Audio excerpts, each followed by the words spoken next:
Jesus in Stillness, the Meditation on the Mountain. The sun was just beginning to rise over the hills of Judea, casting a golden hue across the landscape. The sky was a soft canvas of pink, orange, and blue, still quiet before the bustle of the day. The early morning mist clung to the low valleys, and the world felt suspended, caught in a sacred breath between night and day. High upon a solitary mountain, far from the villages, away from the footsteps of the curious and the noise of the crowds, Jesus sat in stillness. A large stone beneath an ancient olive tree served as his seat. He had come here before the others had awoken, seeking silence, seeking presence, seeking the Father. He sat cross-legged, hands resting gently in his lap, palms open, not in tension but in surrender. His eyes were closed, not in sleep but in focus. His breathing was slow, deep, and rhythmic, in harmony with the beating of the earth beneath him. Each inhale was a gathering of life, each exhale a letting go. The birds had not yet begun their song. The wind barely stirred the leaves. All around him was stillness, and within that stillness, something holy stirred. Jesus meditated not as an escape from the world, but as a way to become more deeply present within it.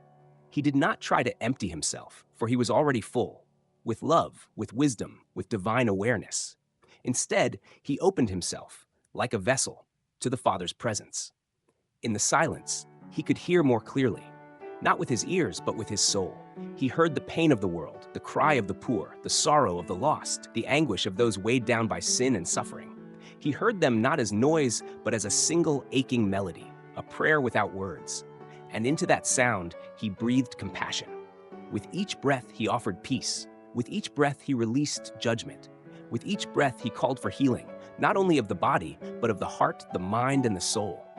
In that place, Jesus was both alone and not alone. Though the mountaintop was empty of people, it was full of presence. Angels watched over him silently.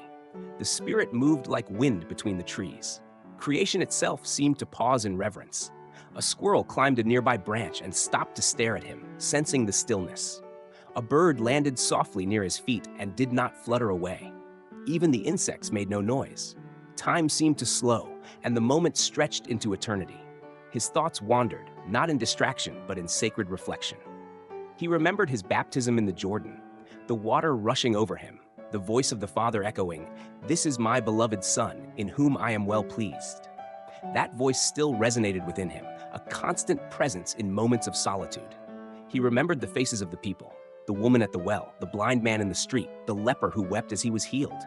He saw them not as a crowd, but as souls, each one known, each one loved. In his meditation, Jesus also looked forward toward the road he must walk. He saw the joy of the people who would follow him and the hatred of those who would reject him. He saw the garden where he would pray in anguish and the cross where he would give all, and yet he did not turn away. In the silence, he accepted it all, the joy and the pain, the laughter and the tears, the crown of praise and the crown of thorns. He held it all in his heart, not with fear, but with peace. Because in the stillness, Jesus touched eternity. He was fully human, but in this deep communion, the divine within him rose to the surface like light through water. He was not seeking answers. He was becoming the answer. He was not seeking peace. He was peace. After what seemed like an hour, a breeze stirred the leaves above him. A single olive leaf floated down and landed on his shoulder. He did not move. He simply breathed, aware of all, attached to nothing. Nearby, the disciples stirred in the camp. Peter rubbed the sleep from his eyes and looked around. "Where is he?" he murmured. John pointed toward the mountain, already knowing. He's praying. But it was more than prayer. It was a surrender, a returning, a union with the source of all things. Jesus slowly opened his eyes. The light of the rising sun met his gaze, and his face glowed, not with the harsh light of fame, but with the quiet radiance of someone deeply rooted in love. He looked around at the trees, the stones, the sky, and saw the Father in all of it. He stood slowly, stretching his arms toward the heavens. Not a word escaped his lips, but the very act of standing felt like a blessing. He turned toward the path, where the disciples would soon meet him.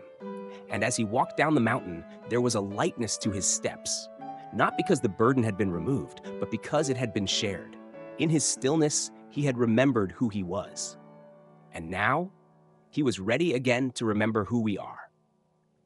Total words, nzan. This is part mod of Hai.